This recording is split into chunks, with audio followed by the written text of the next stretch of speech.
May init na balitang dapat niyong tutukan sa One North Central Luzon ngayong Miyerkules.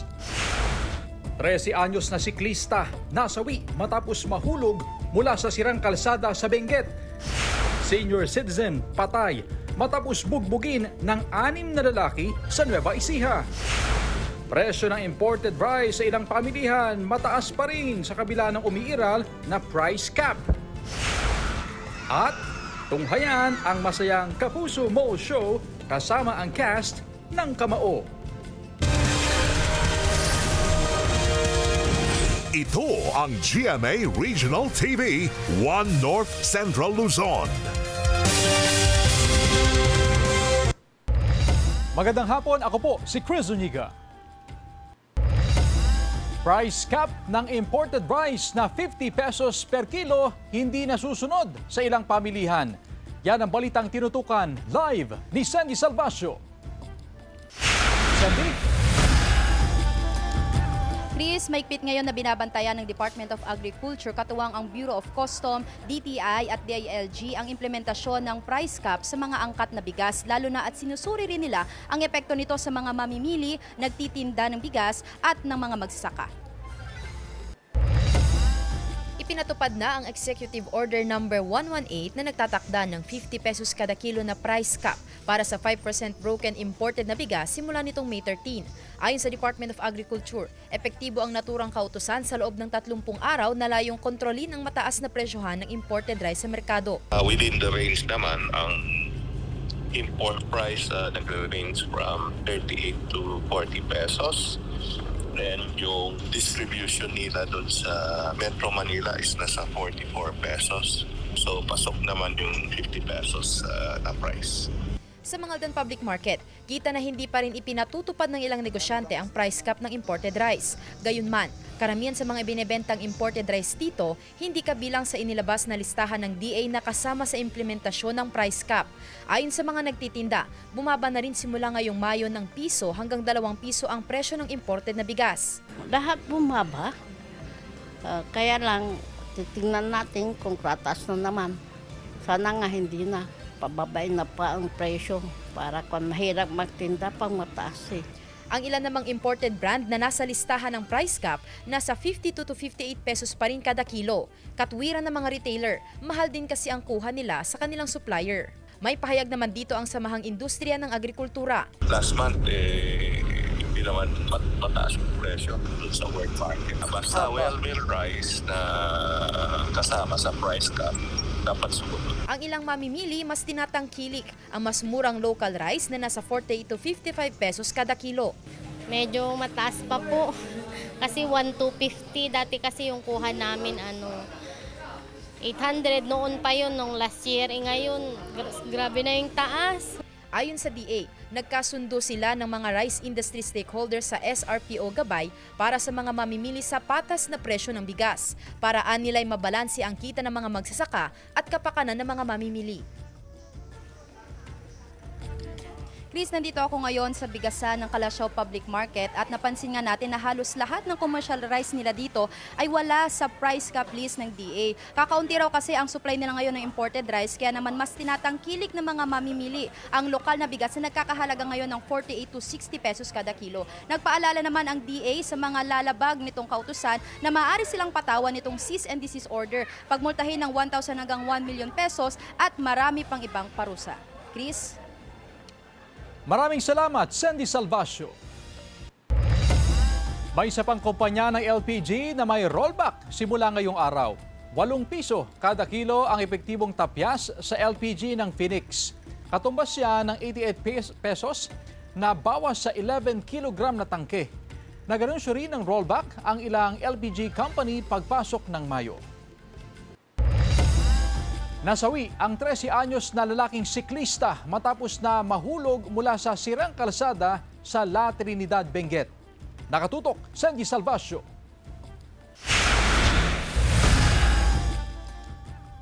Patay ang isang 13 anyos na lalaki matapos umanong mahulog mula sa sirang bahagi ng kalsada at dumiretso sa bangin sa barangay Bacol, Trinidad, Benguet. Ayon sa ulat ng PNP, nagbibisikleta ang binatilyo kasama ang mga kaibigan nito malapit sa Lamut Junction nang mawalan umano ng kontrol ang lalaki at nahulog sa sirang kalsada hanggang sa dumiretso siya sa bangin na tinatayang 30 metro ang lalim mula sa kalsada.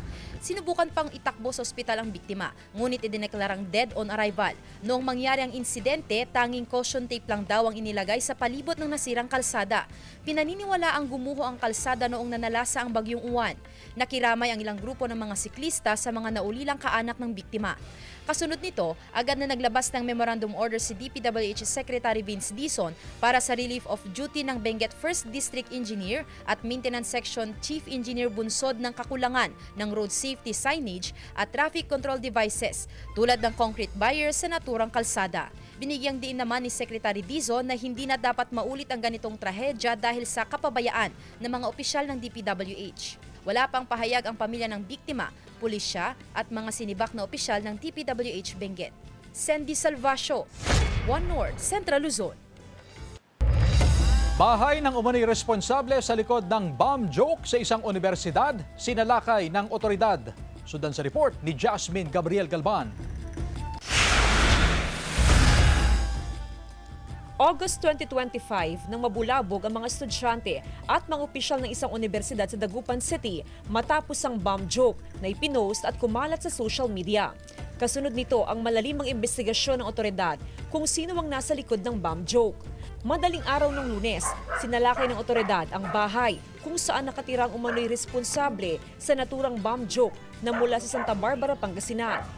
Nakumpiska sa loob ng bahay ng suspect na isang janitor ang 17 cellphones at iba't ibang gadgets. Upon case build up po kasi ma'am, through usage po kasi ng email niya, Facebook account niya, and as well po yung number niya na ginamit niya. Na-find out po na located nga po siya sa residence na yun. Paliwanag ng suspect sa pulisya, hindi rin tinakalang seryoso pala ang PNP para matukoy ang nasa likod ng bomb joke. Sinampahan na ng kaso ang suspect at hinihintay na lang ng otoridad ang ilalabas na warrant ng korte. Share ko lang po ng konti, medyo nagulat po siya na nag-elevate pala yung kaso. Akala niya ma'am, joke lang, akala niya threat lang talaga na bomb joke. Pero di niya alam ma'am, nakakaperwisyo po sa ginawa niya. Ayon sa DCPO, malinaw ang kanilang mensahe sa publiko na hindi dapat gawing biro ang bomb threat o bomb joke. Hindi ito biro at isa itong seryosong krimen sa bansa. Sa ilalim ng Presidential Decree 1727 o Anti-Bomb Joke Law, mahigpit na ipinagbabawal ang paggawa ng biro o pagpapakalat ng maling impormasyon tungkol sa mga pampasabog. Sinisikap ng GMA Regional TV 1 North Central Luzon na makuha ang panig ng suspect. Kasama si Henry Duminsil, Jasmine Gabriel Galban, 1 North Central Luzon. Mga kapuso, bumaba pa ang antas ng tubig sa 6 na dam dito sa Luzon. Sa pinakahuling datos ng Pag-asa as of May 20, bumaba ang water level sa Angat, Ambuklao, San Roque, Pantabangan, Magat, pati na rin sa Caliraya Reservoirs. Tumaas naman ang tubig sa Ipo, Binga at Lamesa Reservoirs. Sa ngayon, walang namamataang sama ng panahon na nagbabadyang magpaulan sa Luzon. Local thunderstorms ngayong tag-init ang posibleng magpataas sa tubig sa mga dam.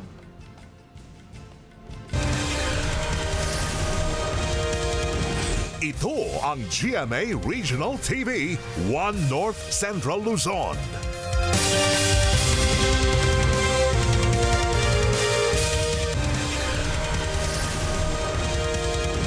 Ito ang GMA Regional TV 1 North Central Luzon.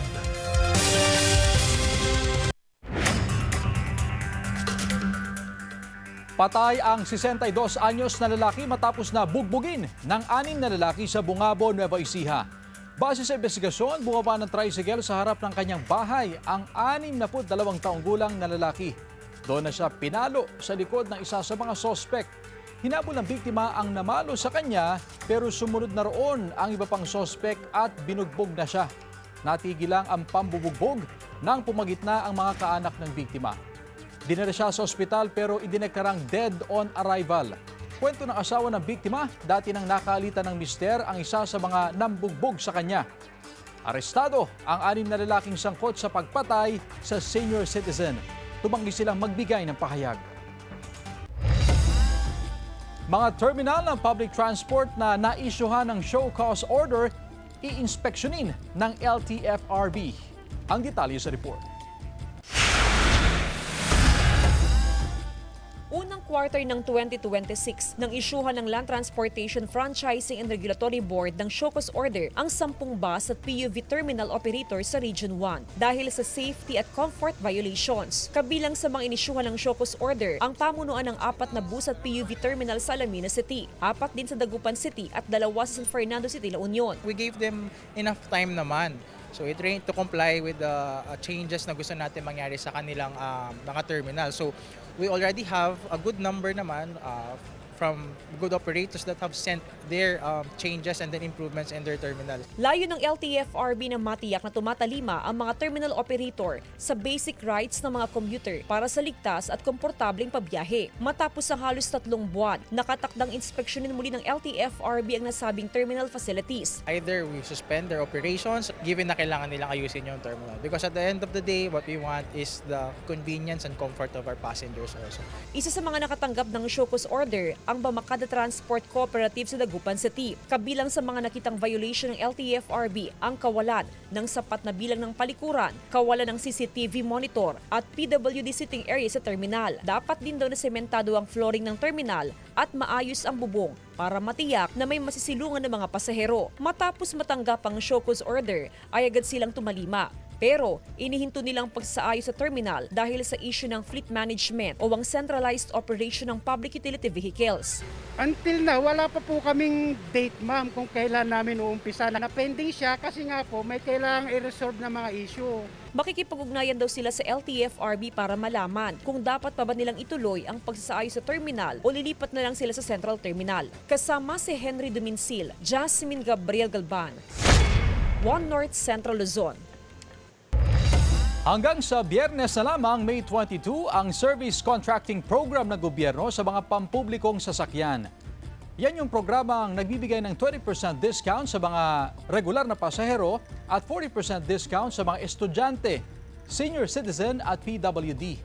Binabayaran naman ng gobyerno ang mga PUV depende sa kilometro at uri ng sasakyan.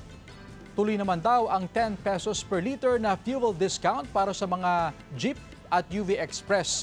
Ipinatutupad na ito sa mga piling gasolinahan sa buong bansa. Vermiculture o pag-aalaga ng mga uod para sa paggawa ng pataba itinuro sa ilang residente. Sundan sa report. Ang mga uod na akala nating peste at madalas na pandirihan, ngayon, ibinida sila bilang katuwang sa paggawa ng organic fertilizer. Ito ang ibinahagi sa training on vermiculture and vermicast production para sa Community-Based Enterprise Development. Bahagi ito ng Sustainable Livelihood Program o SLP sa ilalim ng Department of Social Welfare and Development Field Office 1 na dinaluhan ng nasa 50 beneficiaries. Ang vermiculture ay pagpapalahi at pag-aalaga ng mga bulate para sa paggawa ng pataba, habang ang vermicast naman ay ang paggawa ng pataba sa inilalabas na dumi ng bulate. Pinapabilis mo yung decomposition process para magamit mong pataba yung substrate na gagamitin. Katulad na pag gumagawa ka man ng yung ordinaryong composting, it would take you 5-6 months, ganyan po. Yung may iba mga po 1 taon.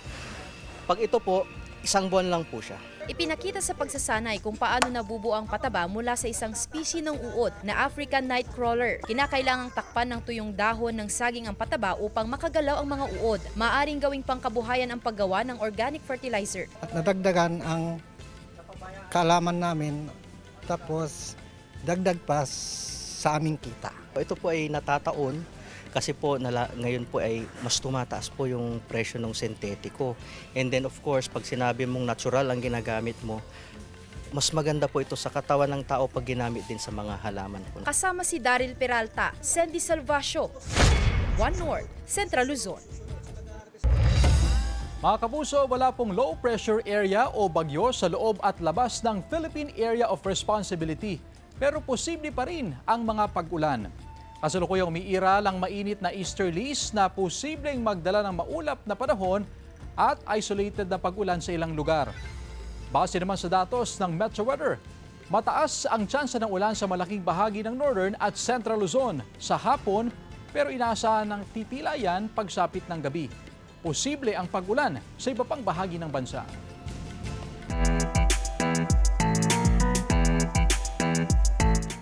Remastered at digitally restored film ng GMA Pictures na Muro Ami. Mapapanood ulit sa mga sinehan sa June 3. Naritong report. Muling lalayag ang barkong MV Aurora ng multi-awarded GMA Pictures 1999 film na Moro Ami.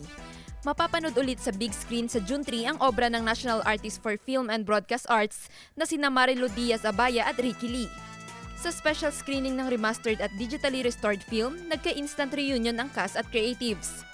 Present sa screening ng Moro Ami ang ilang Kapuso executives, sa pangunguna ni GMA Senior Vice President for Public Affairs at Executive Vice President for GMA Pictures Nessa Valdilion.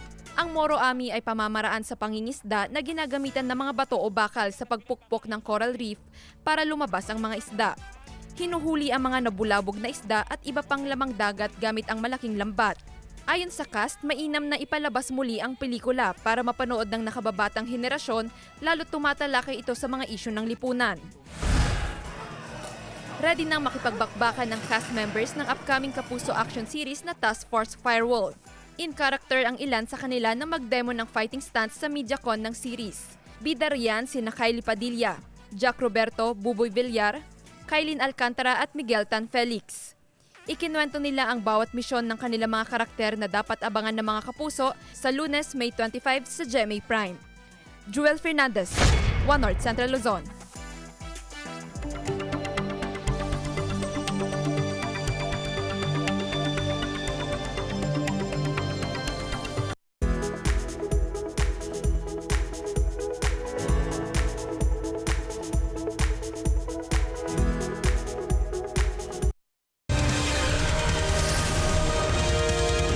Ito ang GMA Regional TV, One North Central Luzon.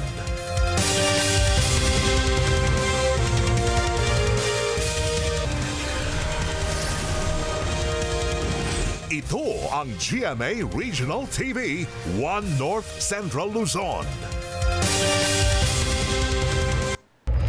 Bumagsak ang isang eroplano sa bulubunduking bahagi ng Tuba, Benguet kaninang umaga. Kinumpirma ng Police Regional Office Cordillera na may 2 sakay ang naturang aircraft. Agad nagsagawa ng search, rescue at retrieval operations ang mga tauhan ng Tuba PNP, BFP at MDRRMO.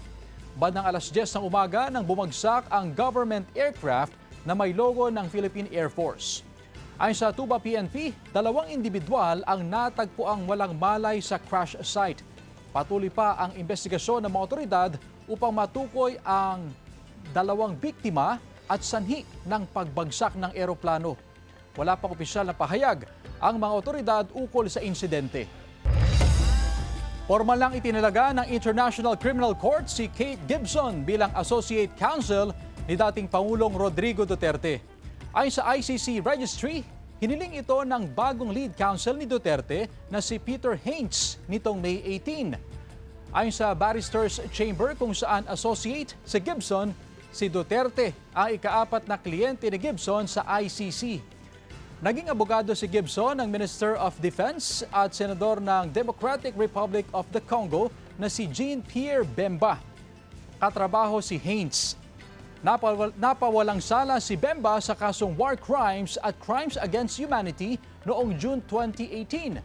Nauna na rin kinilala ng ICC si Haines bilang lead counsel.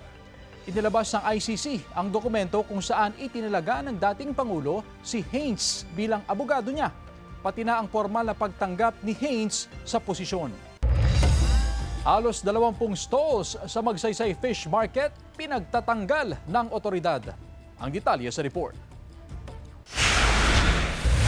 Malawakang clearing operation ang isinagawa ng mga opisyal ng Barangay 1, katuwang ang lokal na pamahalaan sa Magsaysay Fish Market. Pinagtatanggal ang halos 20 stalls na itinayo ng mga tindera ng isda. Maging ang mga extension sa mga pwesto ay tinanggal din. Ngayon, yung mga naka-extend, pinaurong namin para, pagsabihin, yung daanan para maluwang-luwang. Kasi pag makita mo dyan, masikip. Saka dito, pinababawal ko yung dumaan dyan yung mga kariton dahil Pag dinadaan, alam na masikip.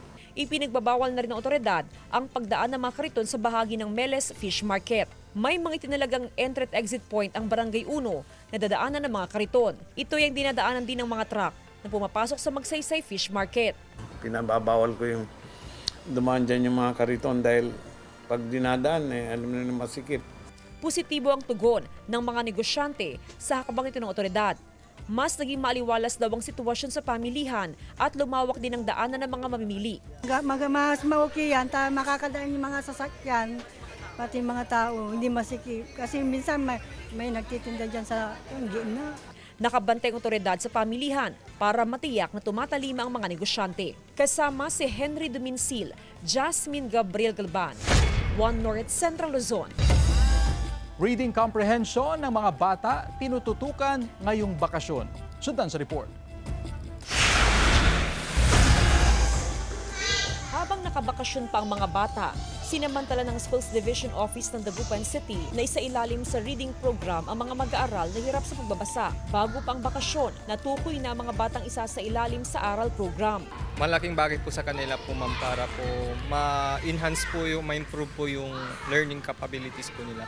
Makabagong paraan ng pagtuturo ang ginagawa ng DepEd upang mas maging interesado ang mga bata. Malaking tulong daw para sa mga magulang ang programa. 4 ang anak ni Judeline, 2 sa mga ito nag-aaral. Hirap daw niyang turuan sa pagbabasa ang mga anak, kaya lubusang pasasalamat sa pagpupursige ng DepEd na maturuan ng mga bata. Maganda naman po, parang po mas matuto po sila ma'am.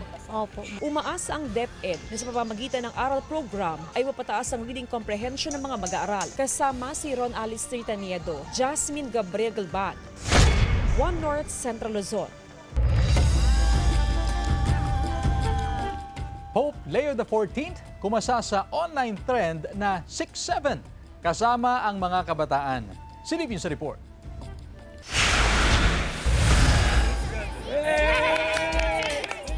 Hindi nagpahuli sa online trend na 6'7" si Pope Leo XIV. 6'7"!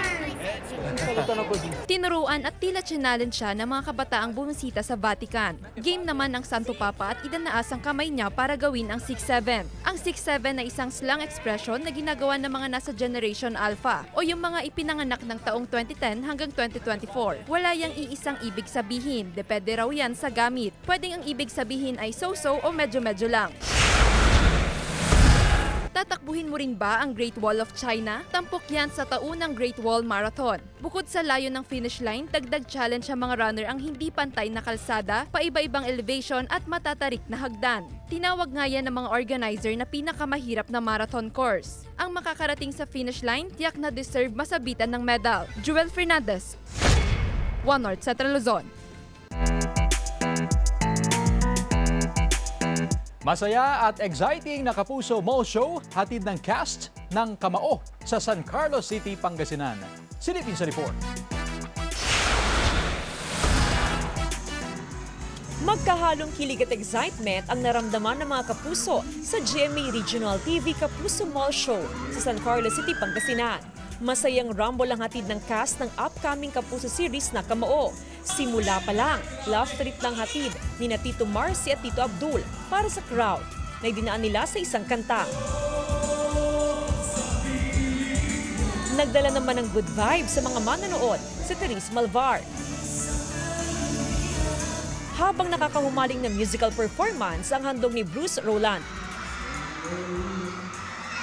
Na-in-love naman ang crowd kay Chanty Videla. Todong kilig naman ang hatid ni Anton Vinzon sa mga Pangasinense. Siyempre, nung nag-perform ako, very loud sila. Very excited sila na makita kami ng mga Kamao. At pumupunta pa, dumayo pa yung mga fans namin, mga Lelton, Carton, Criston, iba pang mga ships. Kaya I'm very proud at parang nakakataba po ng puso nung nakita ko po lahat ng mga tao dito. Bago ang world premiere ng GMA Network's first family sports drama na Kamao sa May 25, nagkwento ang cast members ng kanilang karanasan sa taping. Sina Tito Marcy at Tito Abdul, masaya raw makatrabaho ang ibang cast members. So magaan yung trabaho, kaya sobrang happy namin, sobrang swerte namin kasi bukod sa Sanggang Dikit, magaan din na trabaho to para sa amin. Parang yung previous series din namin, no, ang gaan talaga. Actually siguro, nagiging magaan din yan dahil kung paano ako makitungo sa ibang tao, binabalik din nila sa'yo. So siguro, no, ganda rin ang pinapakita namin sa kanila and ganun din yung nare-receive namin. Blessing naman para kina Shanti, Therese at Bruce ang mapabilang sa serye. Okay, ako po dito si Chloe and love interest po ako dito ni Makmak, which is Anton. Ako naman dito si Jolly, ang pinaka-prangka sa trio ng magkakaibigan namin ni Makmak at Tito Boots. Pero dito, medyo magkakaroon din ako ng pagkakagusto kay Makmak. Ako naman po si Lance Oliveros, magkapatid kami ni Chloe, anak ni Kaloy. And kung nakita niyo po yung trailer, halata naman na magiging kalaban ako ni Makmak. Proud and excited namang ibinahagi ni Anton ang experience sa kanyang unang lead role, kung saan katrabaho rin niya ang kanyang ama na si Roy Venzon. Talagang pinursige ko talaga yung pag-training ko kasi nasanay ako sa mga Muay Thai, Jiu-Jitsu. Pero ngayon, gagamitin ko na yung arms ko to box. Very hands-on po talaga si Papa. Willing siya talagang turuan ako, i-guide ako sa bawat scene ko. Kaya ayun po, nakaka-relate rin po ako sa character ni Makmak. Jasmine Gabriel Galban, One North Central Luzon. Samantala, mapapanood niyo po ang episode na ito at iba pang pinakahuling lokal na balita sa official website ng GMA Regional TV, www.gmaregionaltv.com. Pwede rin kayo bumisita sa aming official YouTube channel, GMA Regional TV, at i-click ang subscribe button para sa pinaka-maiinit na balita mula sa mga rehiyon. At yan ang mga pinakamalaki at pinakauling balita sa Hilaga at Gitnang Luzon. Maraming salamat mga kapuso, pati na ang mga kapuso natin abroad. Ako po si Chris Zuniga. Kami ang GMA Regional TV, One North Central Luzon. Walang kinikilingan, walang pinoprotektahan. Noon at ngayon, serbisyong totoo.